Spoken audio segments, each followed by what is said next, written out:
আগের ব্লগে তো দেখলেই যে আমরা স্নান টান করে সবাই মিলে চলে এসেছিলাম আশ্রমে। আর এটাই হচ্ছে সেই সাধু বাবার আশ্রম। এই গ্রামের সবাই এই সাধু বাবাকে খুব বিশ্বাস করে।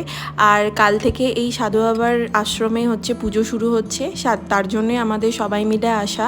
আর যেহেতু এবছর আমি প্রথম এসেছি, তাই সাধু বাবার ঘরটাও ভালো করে দেখছিলাম।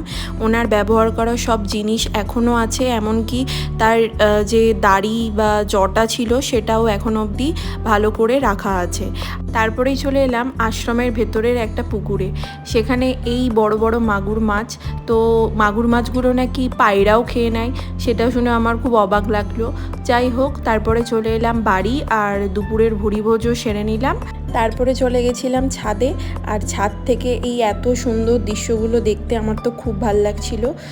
এখন একটু রেস্ট নিই, আবার বিকেলবেলা একটা জায়গায় যাওয়ার কথা। চলো, তোমাদের সাথে দেখা হচ্ছে পরের মিনি ব্লগে।